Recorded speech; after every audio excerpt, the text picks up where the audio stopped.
Hi guys, me and Joey are going to be doing another little video, just a continuation video.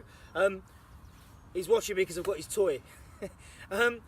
So the continuation is regarding the punishment video that I just did. There's very often confusion with the terminology of positive punishment and negative punishment, mainly because of the positive punishment. But the reason there's confusion about the terminology of that is because how could punishment possibly be positive? It took me a long time to practice how to say that without getting it wrong. Joking me, but and so the reason why people get confused is because a lot of people still think of the word positive as a positive experience, for instance. So an emotional term, like thinking positively, okay, or training in a positive manner. And these things aren't scientifically correct when we're talking about training or teaching the dog or dog behaviour. The word positive, as I've said before, is mathematical. So it's the addition of something, you're putting something into it. And the word negative is you're removing something. As simple as that, it's plus and minus. That's all it is. So what I did show was, in the punishment video, was Joey being shown not to grab the toy using both positive and negative punishments.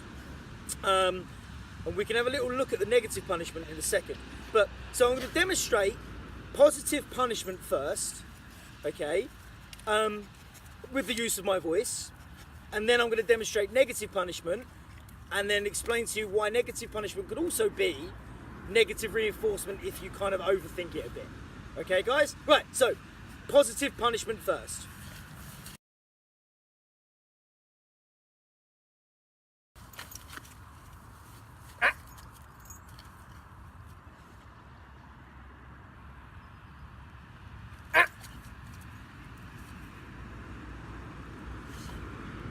Get it? Yeah, good boy. Okay, so that's positive punishment. My voice is a little bit harsher today, just because I've got a sore throat, so apologies about that. It's not normally that harsh, but it has the effect. So why is that positive punishment? Because my voice was added to it, and the punishment was the reduction of the behaviour that Joey was trying to do. So Joey was trying to help himself to the toy, and it's a behaviour I didn't want him to do. So I added my voice, which is the positive. Sorry, I can't get it. I added my voice, which was the positive. Okay, remember, mathematical, we're adding that. And the punishment reduced his behaviour. So he did it once, twice, and then stopped. So that's positive punishment. Okay, guys, hope that clears that up. Negative punishment next.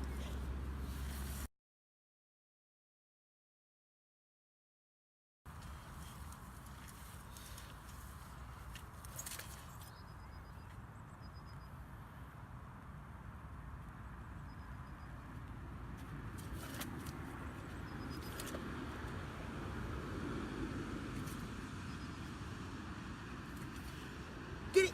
Yeah, good boy. Well done, buddy. Get it. Yeah, good boy. Okay, out.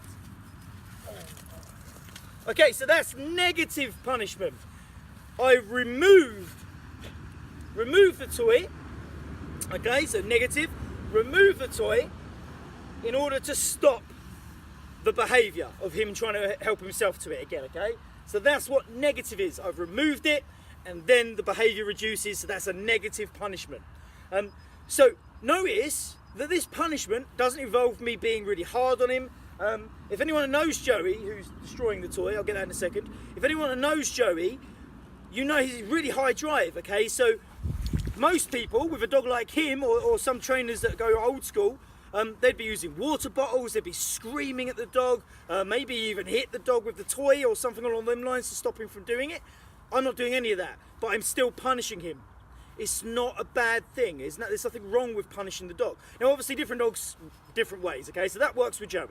Now, while I'm on the negative punishment thing, some of you who are trainers or have studied a little bit on the quadrant of the positives and negatives, you could also argue the fact that that was a negative reinforcement, okay? but I'm not going to confuse you with that now. Okay, I'll do another one on the quadrant itself specifically. Okay, so I hope that clears up the difference between positive, negative punishments, mathematical, add, minus. Simple as that. Okay, guys, have a good weekend.